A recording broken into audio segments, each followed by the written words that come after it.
Good morning, everyone. My name is Garrett Sheehan. I'm President and CEO of the Greater New Haven Chamber of Commerce. We'll get started in just a moment. We're going to let a few people get into the program here today.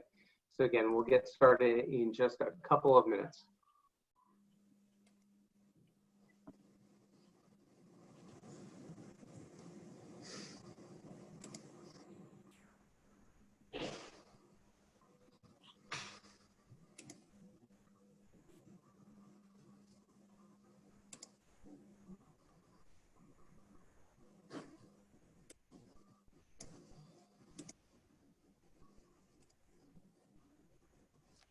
Good morning. My name is Garrett Sheehan. I'm President and CEO of the Greater New Haven Chamber of Commerce and Quinnipiac Chamber of Commerce. I want to thank everyone for joining us today. We're talking about understanding loan forgiveness with the Paycheck Protection Program.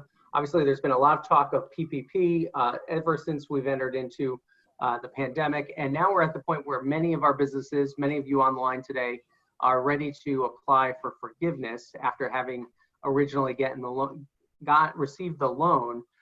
So we want to dive into how you can make sure that you receive that grant portion of what you were given as a loan. We have a great panel with us this morning. First, I do want to thank all of our streaming partners that are with us, the Madison Chamber of Commerce, Quinnipiac Chamber of Commerce, Central Connecticut Chambers of Commerce, Bridgeport Regional Business Council, and the Milford Regional Chamber of Commerce.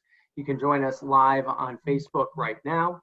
Also, all of our investors here at the Chamber, our premier investors, especially Avangrid UI and Southern Connecticut Gas, who have been supporting all of our small business programs, and all of the other investors that have been a part of the Chamber that have allowed us to continue to put on the programming that we do, including the three accounting firms that are with us this morning, Markham, Bloom Shapiro, and Whittlesey.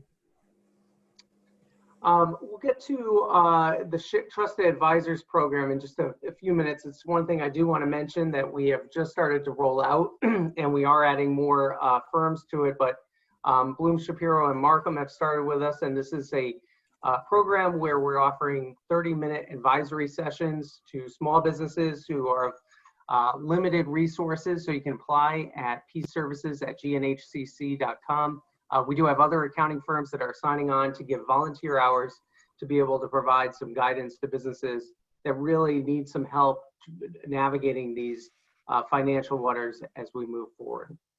With that, I'd now like to introduce the panel that we have with us this morning, and I'll start with each of them to add a few comments about what they're seeing and what they're hearing as far as PPP or other issues that their clients are coming up with. And then we're going to turn this over to your questions and answers, so you can put those into the chat. That is the easiest place to put them. Add your questions into the chat. I'll work through those. We'll direct them to our panel and get those questions answered as best we can today. So I'll start off first with Eric Kennedy, who is with Bloom Shapiro. And Eric, thanks for joining us. What are some of the things that you're hearing right now from your clients? Yeah, thanks, Garrett. Appreciate the opportunity to talk to everybody. I think for everybody on this webinar, this is something that's been taking a large part of their life the past couple of months. For those who were able to receive the loan, the first tranche, they're coming up to their 8 weeks right now. And I think for those people, there's been a lot of challenges in the fact that there was a lot of gray in the verbiage and the language and the regulations here that how did you plan accordingly when you weren't sure what was included and what was not included. And then those people in the second tranche now are probably 2, 3, 4 weeks into it. And again, there's still some gray areas. So, I think right now it's everybody's still trying to understand, what is forgiven, how do you interpret the gray areas, and they're reaching out to, companies like ourselves at Bloom or Markham and Whittlesey and asking us, hey, what do we do here? And, our approach has always been, I think it's the level of comfort for yourself. You try to be conservative. The SBA has released guidance on who's going to be audited or reviewed. People greater than $2 million loans. If you're below that amount, they're going to have a little bit more leeway, but still, it's up to the individual or the owner to decide, where that level of conservatism comes from. but we're seeing a lot of companies being really strategic in how to maximize their forgiveness, and we've created toolkits as other CPA and advisory firms have, and we really recommend that you even though things aren't final, we still expect further guidance. We really recommend that you download these toolkits, play around with them, get a really good understanding how this program works.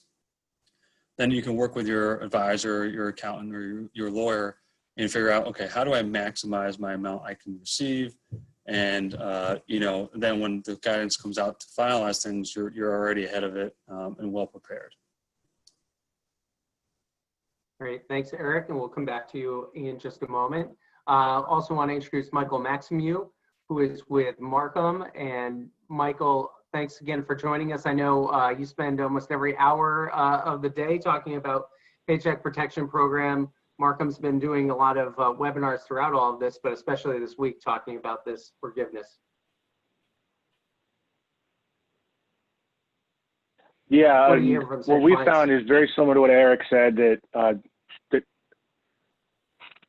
so what we've seen our clients is about 80% of the rules are known, and there's a little bit of clarification around those. But where the main client questions are the ones that are unique to their business that fall in that 20% of definitely maybe kind of category is how we like to call it. So there's a lot of costs where it's specific to that company. They go, hey, can we do this? Can we do that? And we're like, there's nothing that says that you can't, but there might be. So what we're really pushing is similar to what Eric said, and is plan and budget. Put in different scenarios into your budget. What if I can include my 2019 accrued pension costs? What if I can't? What if I can give bonuses to my people? What if I can't? Which that just happened Friday that we can. How does it work for my compensation if I'm a two-person LLC? Like, what can I include? Those different things that maybe the answer is grayish or difficult. Run a couple different scenarios. The benefit of the application is you don't need to make some of the elections until you fill out the application. So you can run it a couple different ways. You can compare what you expect to what actually happens. And that gives you the plan to be strategic, to think about it in a way to maximize the amount of the loan that you can use. And also know at the end of the day, your worst case scenario is you've got some extra cash laying around at a 1% interest rate that you can decide to return in a few months. You can decide to return in 2 years. So there's like no penalty here. So a lot of people think of it like, oh, there's like a 1% penalty if I don't do this. No, it's a loan. And you can still use the loan for all those costs that it's allowed for. And that's the worst thing that you end up with. And usually if you end up with that, you still have the cash sitting there to repay the loan. So it's hard to get into a mindset of what's the positivity and what's the benefit out of this when you're looking at a loan that you really don't want, that you're hoping to get all forgiven. But it's good to know that the worst case scenario is you've got the cash sitting there and it's only at a 1% rate.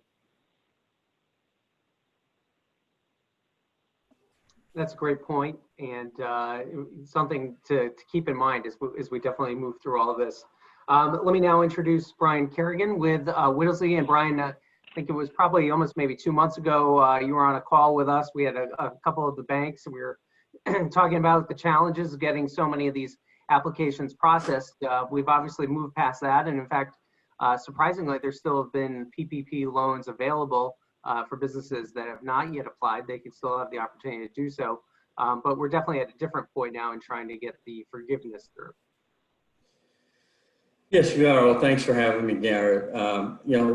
We all kind of took a deep breath on Friday night and when we realized that there was forgiveness guidance that came out. I think the one thing that I would say is we are expecting additional guidance that's going to clarify some of the areas that Michael talked about. I hope it will. We don't know yet. But we are also expecting additional legislation. So the House has proposed you'd be able to have a covered period of 24 weeks, and the Senate is talking about a 16-week covered period. So this would give you more time to spend the funds, and it'd be more likely that you would get forgiveness. So I think, we're going to give a lot of information today, but that information could change based on the fact that we expect new FAQs to come out. And we also expect new legislation to come out that is going to affect the calculation. Some of the other things the legislation may address is it may extend the term of the loans beyond 2 years. And it may either get rid of or reduce the requirement that 75% of your forgivable costs be spent on payroll. Brian, and I'll start the Q&A with you and lead off with that point. There are so many different details that are out there of the new proposed legislation, and we're not sure if it's going to go through, but definitely a lot of things that could help on this front. How do you advise businesses as they're hearing about these things? Should they try to take those into account, but at the same time, we know those have not passed as law yet? I think you have to have a plan A and a plan B. So, whenever we talk to clients up front about the PPP, and we had an 8-week runway of covered period to use, we really needed to understand what our client's strategy was for the next 4 to 6 months. And, that strategy and when they expect demand to return to their business played key roles in whether they spend the money or they take the 1% loan. So I think, some of this certainly plays into it. I think clients are not gonna need to be as aggressive with things such as 2019 accrued pension costs being included if they're getting 16 weeks of covered period for forgiveness. The only thing that concerns me about the 16 weeks is if you bring people back on reduced schedules or at reduced pay, make it last for the 16 weeks while your business demand is down, you could run afoul of some of the FTE reductions and the hourly wage reductions. Eric, I'll start going through the questions we have here in the chat. So first one about LLCs. We've had lots of questions about LLCs throughout this. We are a 2-member LLC. Is taking a draw, can that be considered part of the forgiveness? Yeah, so LLCs, your draws are allowed. They're part of the compensation. They are limited to, there's a calculation that they're limited to their 2019 compensation, 8 weeks, divided by 52. Divided by 52 times 8 weeks, or $100,000 annualized basis, which is, so the math would be 15,385. So that is included. You have to be careful, depending on owner-employee compensation, LLCs or general partners, what they can and cannot include into their compensation. So they are limited to not including like health contributions, for instance, versus it's potential that schedule or S Corp owner employees may be able to include, and that's unfortunately when Michael was talking about there's 20% gray. Some of the owner compensation is a little gray. Some people interpret it where you can include certain non-wage costs, and then others say you can't. But for now, yeah, for draws they are includable. Mike, question here about pension costs. I think Brian touched on this a little bit. Can we utilize 2019 pension costs that are paid during the coverage period and treat them as payroll costs for forgiveness purposes? So right now, the way that the application instructions read, it doesn't preclude you from including your accrued costs, whether it's pension, whether it's payroll, whether it's rent. However, we don't have any FAQs, we don't have any guidance, and it doesn't quite seem like it's in the spirit of the law that it's going to include that. The spirit of what the law was trying to do is get payroll into the hands of your employees and use the employer as the conduit. So again, for planning purposes, I run my plan 2 ways, including those contributions and not including it. And I would prepare to be able to make the contribution toward the tail end of my 8-week period.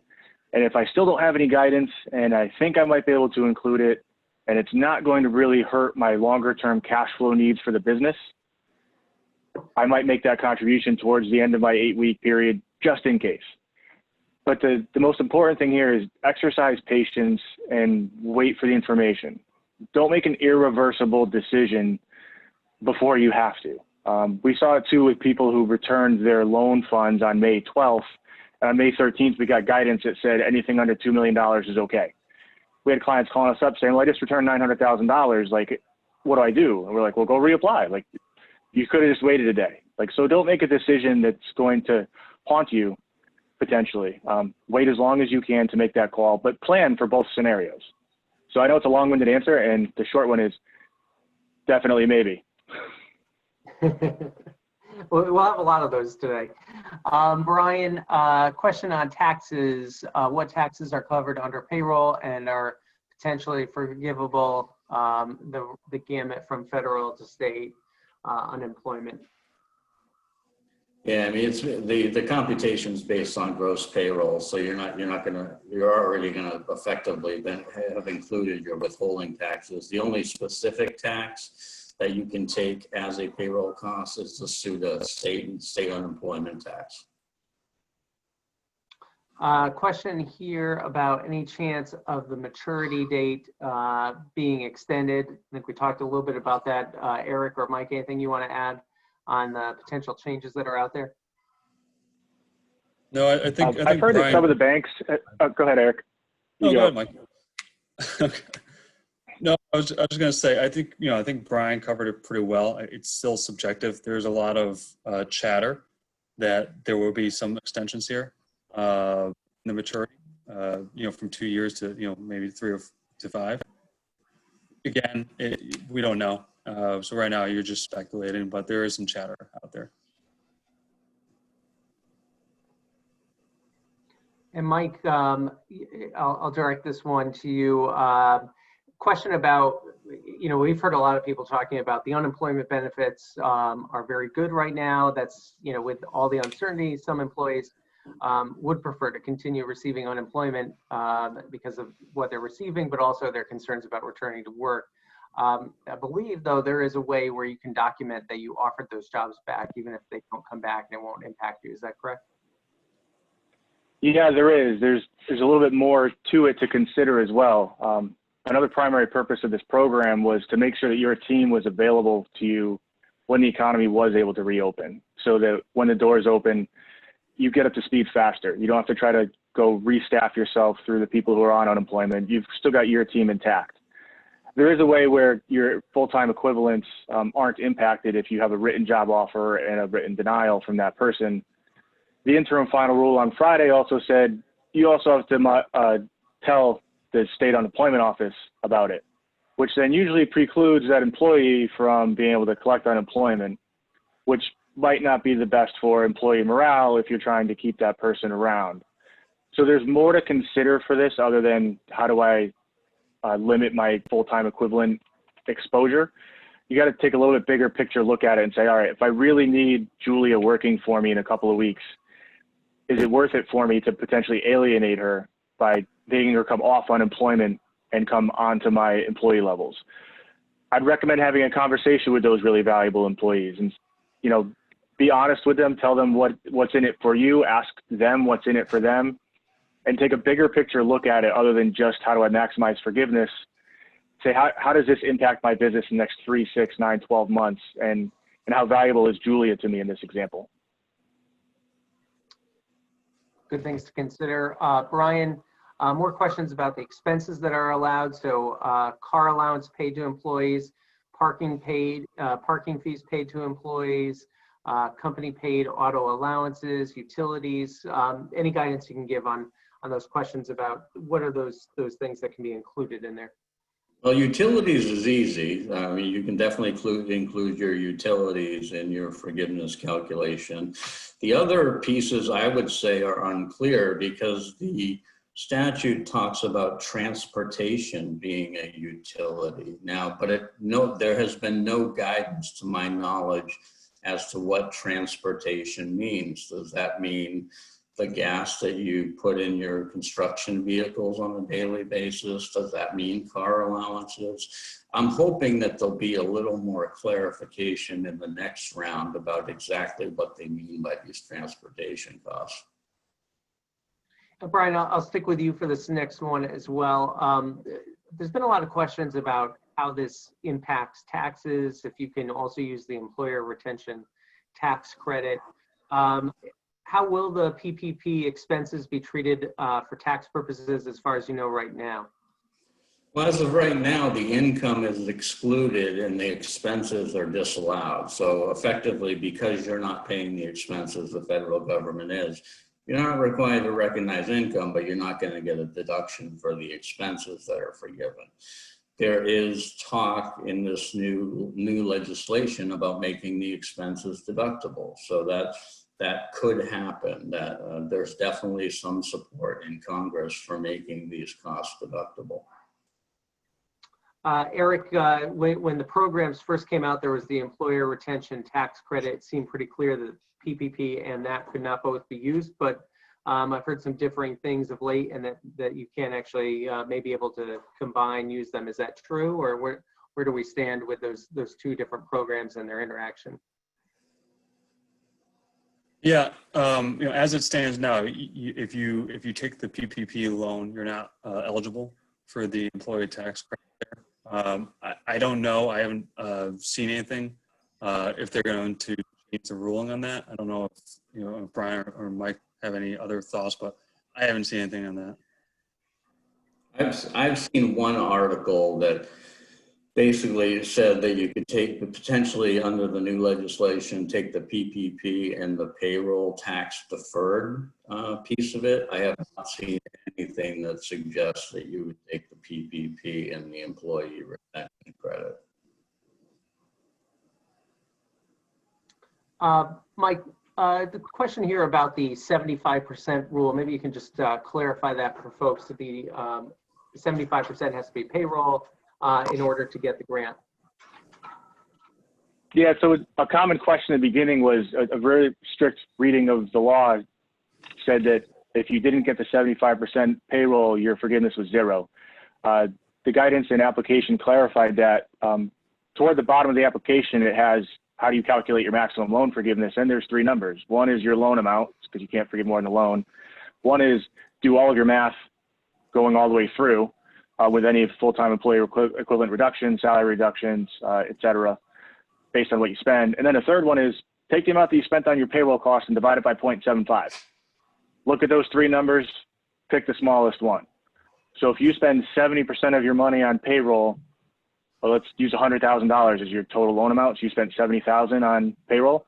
You're going to be able to use, what's that, $95,000 would be your maximum loan forgiveness, roughly.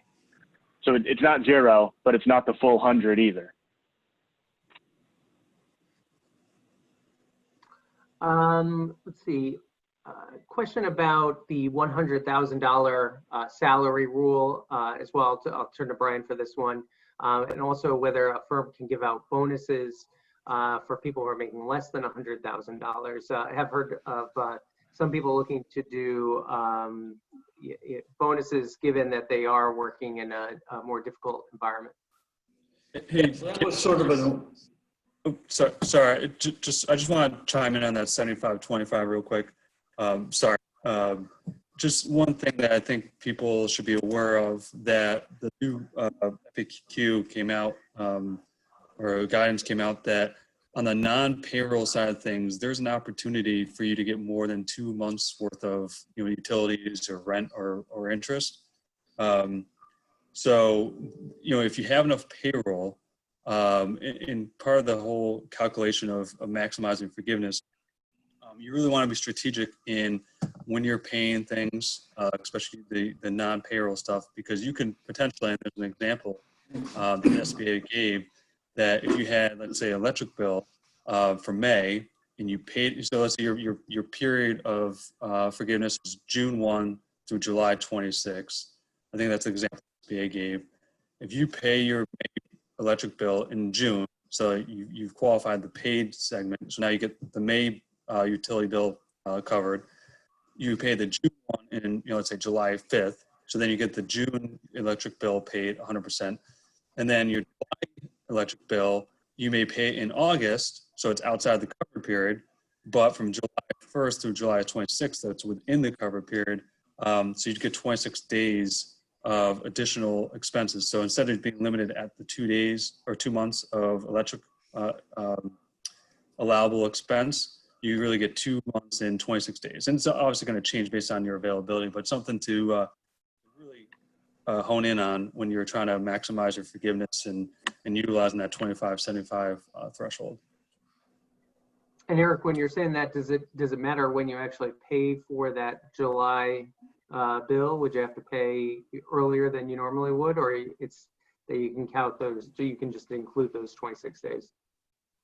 Yeah, good question. No, as long as you pay it within the next due date, you're fine. So if the due date on that was August 15th and you paid it on August 15th, you're good. But you can't pay it in December 15th when the due date was August 15th. Right, good points. Brian, going back to the question about salary and the $100,000 limit, and then also bonuses. Yeah, so you do have the $100,000 limit for for employees and owners. I would say the one difference, at least according to our interpretation, based on what came out the other night, I think you'd get the 100 for the employee owners. I don't think you'd get the health insurance and the retirement, but that's our interpretation. I'm sure other people will interpret it differently. With respect to hazard pay and bonuses, those were specifically addressed in the FAQs that were issued on Friday night. So you are permitted to pay employee bonuses during the covered period. And if you're essential business and you want to pay hazard pay because people are putting themselves at risk to really move your business forward, then you can also do that as well. Good to know. Thanks. Mike, let me turn to you on this question. Someone asking about commissions and how you would factor that into payroll costs, and if you can actually pay on an unearned commission, because the person's salary is actually normally much higher because they earn a lot in commissions, but obviously those aren't certain and set in stone, and they're not earning them right now. All right, so that's got a couple different layers and pieces for different parts of the rules. So we'll start with the simplest one, which is, yes, you can pay them commissions even if they're unearned, because you think that they would have. We had a conversation with a client that does payroll placement or employee placement, and it's really hard to place employees right now. So they were thinking of giving their best people, like, all right, you would have landed a couple of people, so we'll give you a bonus because that's what you should have got. The loan was based on your 2019 performance, which included those numbers. And as Brian just said, bonuses and commissions and hazard pay are included for payroll costs. A cool thing about to consider for your planning with your commission-based folks is when you're looking at your wage reduction calculation inside of your loan forgiveness, if during any of your pay periods, at any point in 2019, that employee earned more than $100,000 annualized, which if you're looking at a weekly payroll, that's $1,923, you don't have to include them in your wage reduction calculation at all. So if they only made $75,000 for the year, but 1 week they got a bonus of $2,000, they're out of the reduction calculation. You don't even have to worry about it. So that's a good thing when you're planning your loan out, is look back at your 2019 payroll and see if during any pay period, your folks who are under 100 grand earned more than what would have been 100 grand. Good points. Couple things we can just cover really quickly. There was a question about the banks and their role in this, and is everyone's understanding that the lender is the body that makes the determination of forgiveness based off of the SBA rules, so that you guys can just give me a head nod on that. That's correct. And then also that the period begins on loan disbursement. That's the actual date that you begin the period for counting the different expenses. Yeah, the only thing I'd add to that, Garrett, with respect to the bank will make the first determination of forgiveness.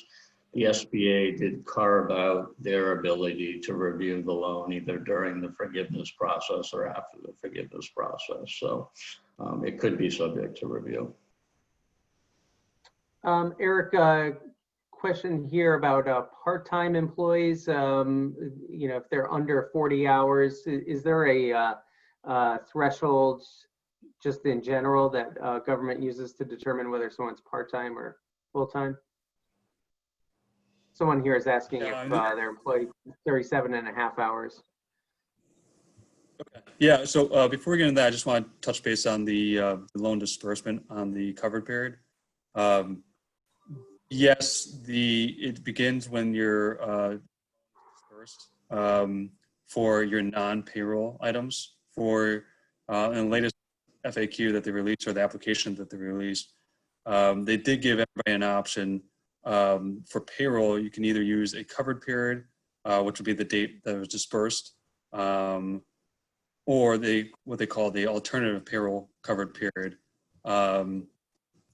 which would basically say your clock starts on the first day of the pay period. So that way, let's say you received the disbursement on June 1st, and maybe you're paying it out on June 2nd, but you didn't bring back your employees, so now you're kind of 2 weeks behind. We're saying biweekly payroll, and now you're kind of 2 weeks behind on the forgiveness amount. They're saying, well, okay, instead I'll start my next payroll period, so maybe that starts June 6th. I don't know. You can use that date as your alternative payroll covered period date. So that way you can have time to bring employees back in case you laid anybody off and you want to maximize the forgiveness amount. So only on the payroll period right now. On non-payroll, so like your rent and all that, it still sticks on the loan disbursement date. But payroll, you do have an option between the two, and that's part of the planning stages. Unfortunately, it creates a lot more work for the people who are putting this together, because they really should weigh both scenarios out to see what maximizes their loan amount or forgiveness amount. But it's something that you should do either way. In terms of the part-time, this is something that I think a lot of us were blindsided on. Typically, the SBA or ACA has used 30 hours as the FTE calculation. Here, the application was very specific that 40 hours is considered an FTE. But it doesn't really matter when you're doing the calculation, because you're comparing against two set numbers or two of the same standard. So you can choose whether or not you do a formula on the calculation. So if they work 20 hours, well, that's not a good example. If they work 30 hours, divide by 40, and that's you round up to the nearest tenth, so it's 0.8 hours or 0.8 FTE. Or you can use a simplified method, so where everybody is either 1 or 0.5. So if they don't work 40 hours, they're 0.5.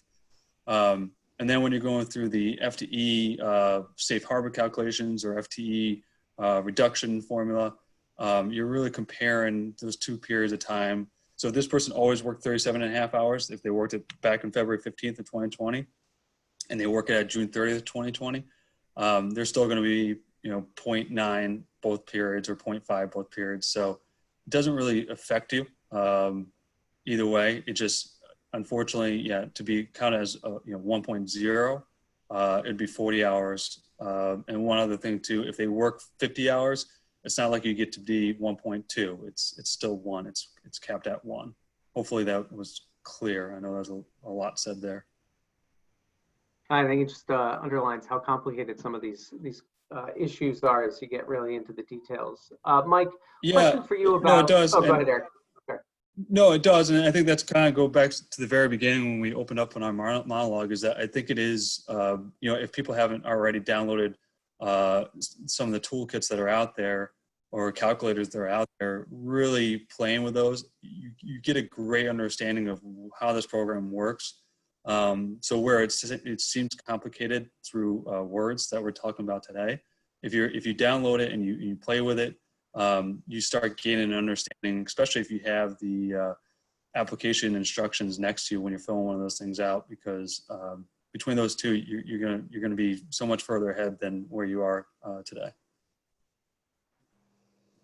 Mike, question for you about 1099 and even sole proprietors. we know that under the federal programs, they have options of either going the unemployment route or using PPP. Any real decision points that they should use? And just to clarify that they cannot use both. You can only use one or the other. Is that correct? I guess for each state's unemployment, the use of the PPP funds would probably determine if that would disqualify them for unemployment in their specific state. So that's one thing to look into. Hopefully the state website has that, because it's a very common question, and I'm not sure what it's going to be in all 50 states. If you were looking at the math, you could see how much you might get from unemployment based on how much money that you made as a Schedule C person. You throw the extra $600 on there, and maybe you're making $800 to $1,200 a week on unemployment, but you could get a $20,000 loan maybe under the Payroll Protection Program, and see what's going to work out better for you.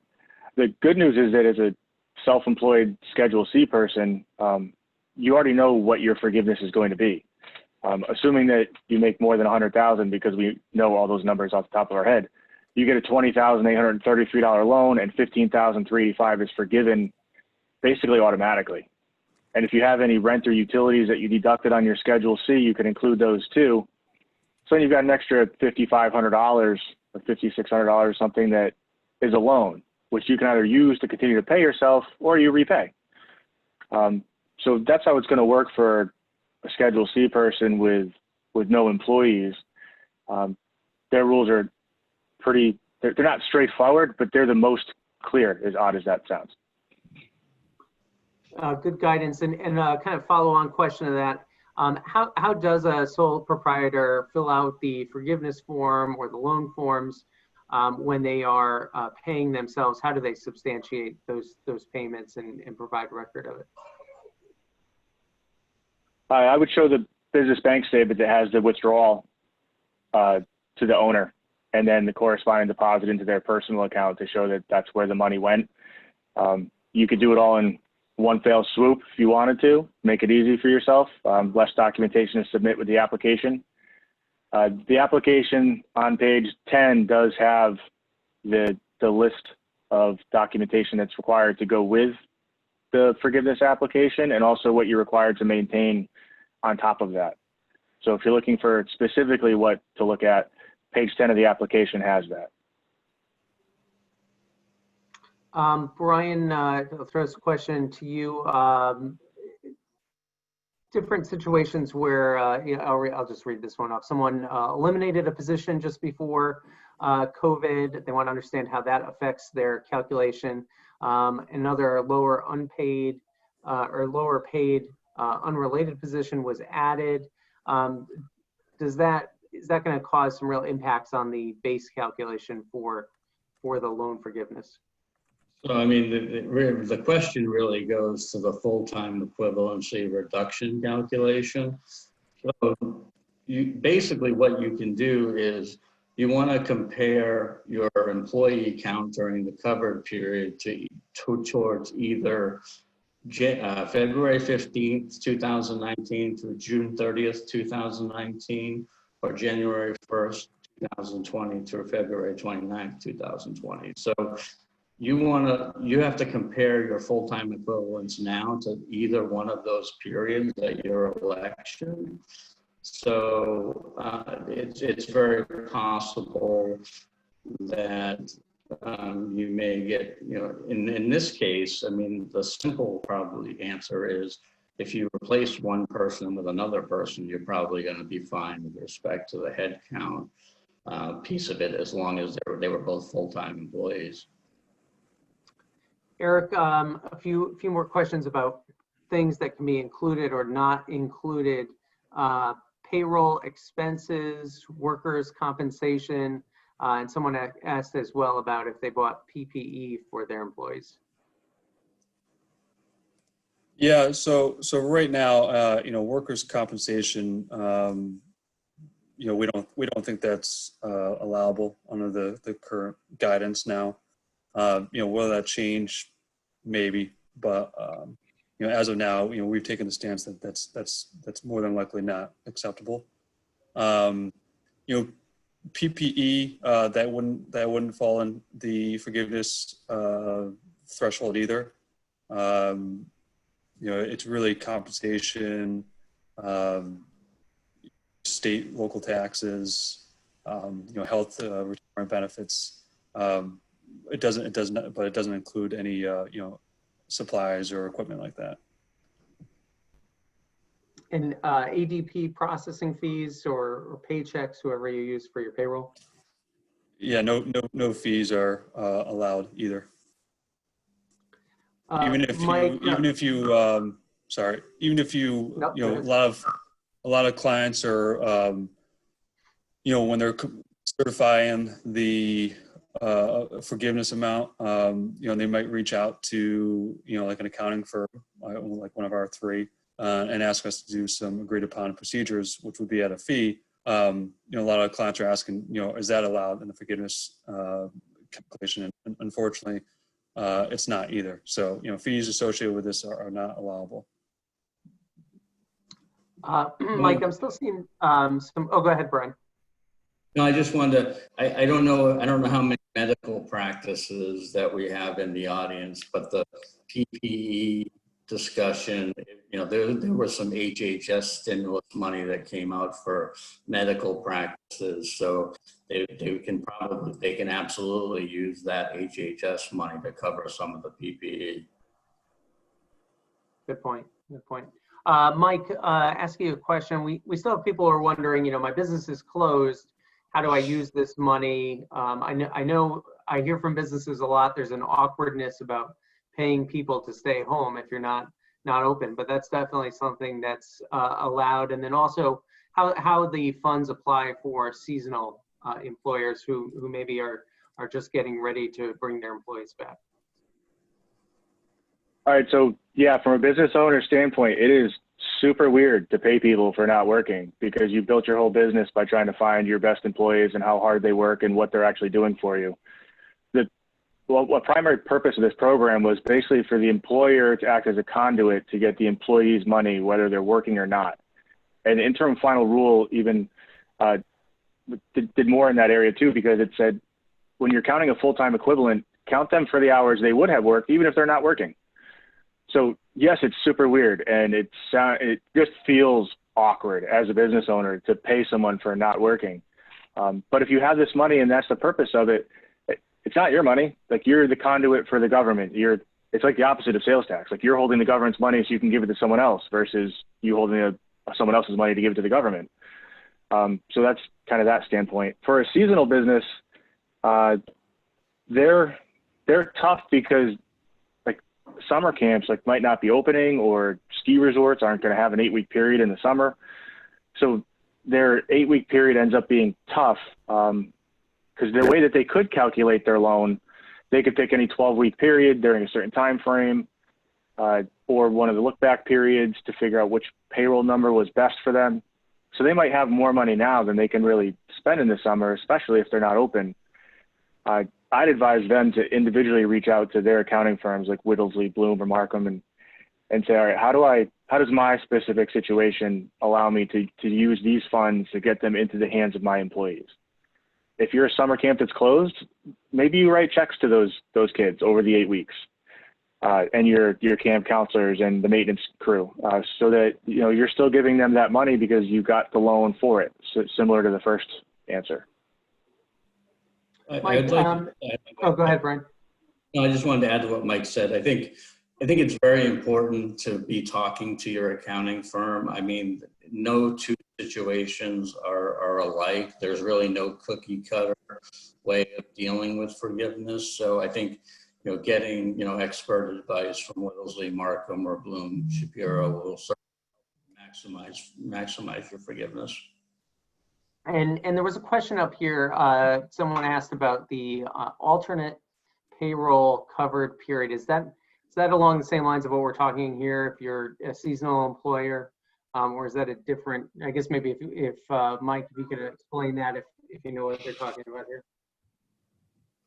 Sure, Eric tried to do that earlier too, but it's weird to say out in words. So your normal payroll, your normal 8-week period starts the day you get your money. Let's say that's Monday. Well, let's call it Wednesday actually, because it makes it a little bit easier. And let's say you normally run your payroll on a Monday through Sunday work week. Instead of starting your payroll cost period on Wednesday when you got your money, you can wait until next Monday, which is the beginning of your next pay period. You can only use the alternate period if you have a weekly or bi-weekly payroll. If you do semi-monthly, monthly, quarterly, annual, you can't choose the alternate period, only if you're weekly or bi-weekly. There's no ifs, ands, or buts about it. There's no way around it. It's going to stink for some people. It's going to be a benefit for others. That's just a rule they put in. It might change with guidance, but right now that's kind of how it works. If you got your money on Wednesday and your next period starts Monday, you can pick Monday as your start date for payroll costs. Key part about that is you don't have to make that decision until you fill out the payroll for the forgiveness application. So you can track it over the 2 periods and pick the payroll cost time period with the most dollars in it. Thanks. Brian, Brian, I'll ask you a couple, excuse me, quick questions here. Where do you submit your loan forgiveness paperwork? Is that back to the bank? And then also, can cell phones be included in those utility costs? And if your LLC lost money last year, are you still eligible? Okay, so I think the first question was around, what was that? Do you submit your forgiveness paperwork to your bank? Yeah, you submit it to the bank. The bank will, in the first instance, review your forgiveness application. And then, cell phones, can those be included? it's an interpretation. I mean, they say phones. I have been interpreting that to include cell phones. I mean, the list of utilities was fairly expansive, so I think that's a good interpretation. And then with respect to the LLC that lost money last year, you're not going to have any self-employment income for the partners. So, if you have W-2 employees within the LLC, you could certainly pursue the PPP to basically have those costs subsidized, but you're not going to have any owner level costs in there because of the loss. Unless the only potential way that I could see you having any owner compensation would be if they had guaranteed payments, and maybe that guaranteed payment created a loss. But that would be a very weird situation. Eric, I think we're moving through most of the questions here. I know we haven't answered every specific situation, but I think we've covered most of the big topics. From your standpoint, and maybe I'll ask each of you, what's some of the things that you really are looking for clarity from the government still, that even as you guys operate are most unanswered questions that would help you working with clients?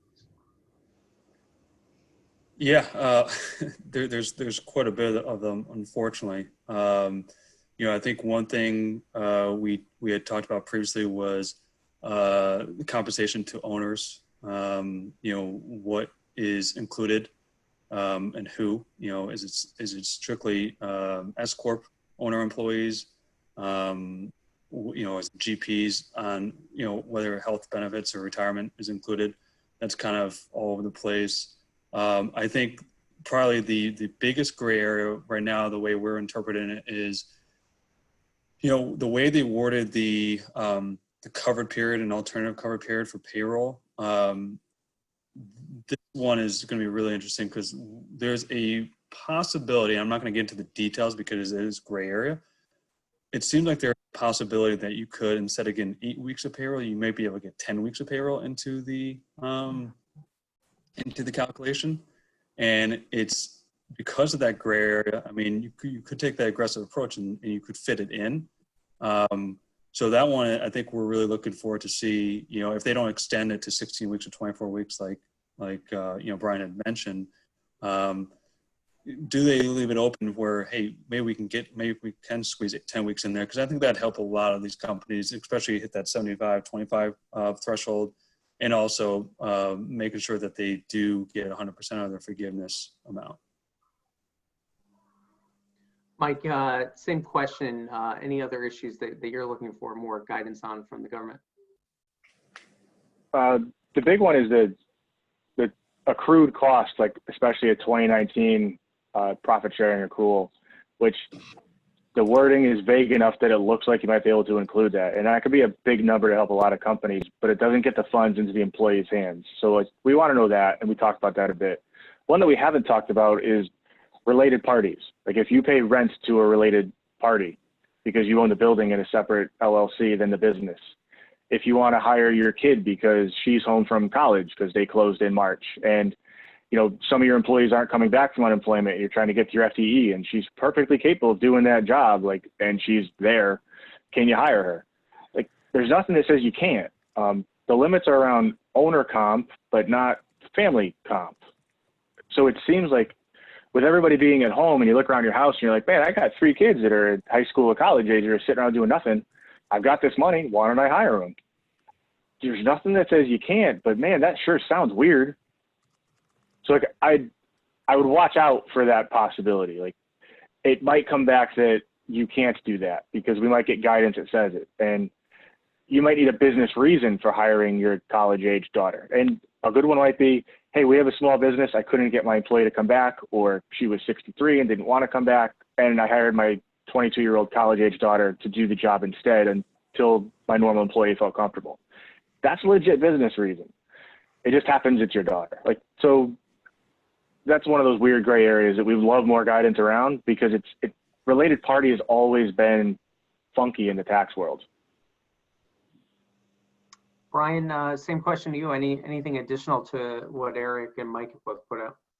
Yeah, I think they covered it well. I think the accrued pension piece is the big piece for me. And then the only other thing I would like to sort of emphasize Michael's point is that, you know, if you have a good business reason for doing something, you know, before the guidance came out that hazard pay was allowed, the ways that we were analyzing hazard pay is saying that it makes sense given the fact that these essential workers have to put themselves at risk, that they would be able to get more dollars per hour. And there was a valid business reason other than forgiveness. I think if you're just trying to game the forgiveness piece of it, I think you could run into some problems there. Eric, you know, I know after the first round of PPP, we had a lot of companies that actually gave the money back, decided to change course. You know, as all these issues we're talking about that are unresolved, and if someone decides to go the more aggressive route, they include that in their forgiveness. You know, do you expect that there will be some built-in protections from them, that they won't be accused of breaking the law? And if new guidance comes out, there's ways that they can, you know, adjust their application or make changes. I think that's a consideration for a lot of businesses as they try to decide what to put down and how to navigate through this. Yeah, you know, that's a great question because I think it's something a lot of our clients have maybe not asked specifically, but have, you know, through planning, you can sense that's the direction they're going is, you know, I think it's, you know, as long as you're below the $2 million threshold, you know, they're really expecting this to be really more on a good faith effort. And, you know, they're expecting between the company who took the money and, you know, certifying that this is, you know, real and true, and that the lender is also reviewing it, which the lender again might turn to somebody like, you know, one of our 3 firms to help them certify or do their review. You know, if somebody did something where, you know, I have a client, for instance, they're saying, hey, can I change my rental agreement with my landlord? So I can say, I'm going to do a rider lease and say, hey, I'm going to pay, it's a $100,000 lease. I pay it, you know, $120,000 lease. I pay it $10,000 a month. What if I say for the next 3 months, I had to pay $30,000 a month, and then I almost got like a prepay, but they have the documentation through addendum that their lease or rent is up, you know, to $30,000 for the next 3 months. And now they get to maximize that portion of the forgiveness. My response to them always was like, you know, you have the documentation, you've gone through the diligence. I think the worst thing that's going to happen to them is that the SBA would come back and say, listen, you did this outside of the goodness of the program, you know, and maybe they just won't forgive that money. but they would have spent that money anyways. And it just turns into that 1% loan like Mike had referred to at the beginning. I don't think, and I could be wrong, but I don't think they're going to say, hey, we're also going to tack on a 10% penalty, or we're going to do X, Y, Z to punish you. I think it would just be like, hey, we're not going to forgive you that money. And it's going to turn into a loan. I'm not sure if Mike or Brian have a different opinion. That's just kind of how I've dealt with our clients. We're coming up close to the top of the hour, so we'll go to each of our panels for a wrap-up comment. And Mike, I'll also start you off with a question of what's the time frame of when people need to get their forgiveness applications in? Is it right at that 8-week deadline, or is there some time to get those applications into their banks? And then just a final comment from you today. So the loan forgiveness application does not have a time frame on it. So I would call my bank and I would ask them. It certainly can't be due on the last day of your 8 weeks, because as we pointed out, you can pay costs after your 8 weeks that still count if they include a time frame that was in your 8 weeks. So check your loan documents, call your banker, and find out what that due date is, and get all your ducks in a row well in advance. Use your accounting firm for help. If no matter how big your loan is, it's going to be big enough that it matters to your company. You know, even if it costs you a couple of bucks to make sure it's right, it's way better than getting word from the bank or the SBA that you mangled something and you owe $100,000. It's not forgiven because you didn't want to spend some money on an accounting firm to help you out. So don't go the penny wise, pound foolish route on something that could really impact your business. Plus, we've done this with hundreds of clients before. And you're doing it once. So you've got all of our expertise, even though it's only been around for 10 weeks, like we've done this hundreds of times already. So use this. It's what we're here for. That's why we're on this webinar, trying to help everybody out. And that's really the parting thought I'll leave with too, is as short as a time period as this has been around, Brian, Eric, and I have spent 8 to 12 hours a day, every day on the phone with clients, partners, webinars, talking about this, reading about it, talking about these questions. When do we expect guidance? What do we think this guidance means? How are you interpreting this gray area? And most of the accounting firms have kind of come to a similar consensus, which is great. We're all on the same page. It's that we don't know, but we think X. So use us for that. And if that's the answer to your question, we will tell you that. Like, we have no idea, but we think it's going to be this. So plan for both, see what happens. And the guidance always changes, so keep in touch with us. Brian, final comment from you? Yeah, I think just to echo what Mike said, I think really rely on your accounting firm now. We're seeing hundreds of these situations, and we're seeing, in those hundreds of situations, many different issues. And, we are certainly capable of sort of taking your facts and applying it to the statute, and hopefully helping you maximize forgiveness if that's your business goal. Eric? Yeah, I would say, continue to check, the home.treasury.gov. That's where they always post these FAQs that we're referring to, or any other further guidance. I think it's important for the owner or the business to understand how this all works. And, I check it every morning. I'm sure Brian and Mike probably check every morning and night as well.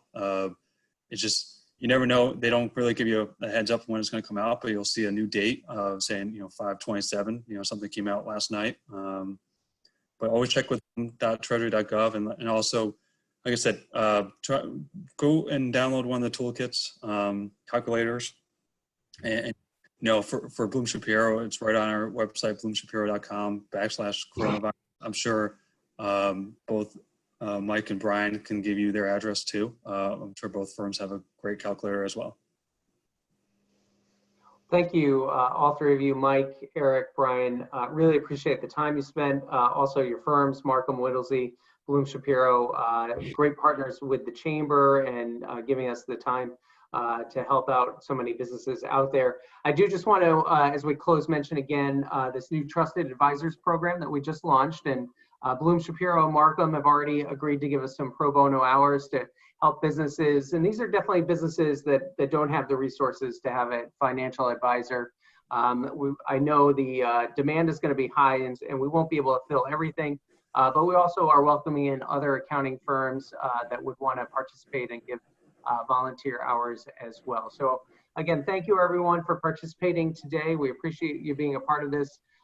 We'll have more webinars next week. Our next big program is June 16th. That's our Healthcare and Life Sciences Awards event. And so we hope you join us for that as well. Thanks everyone. Have a great day.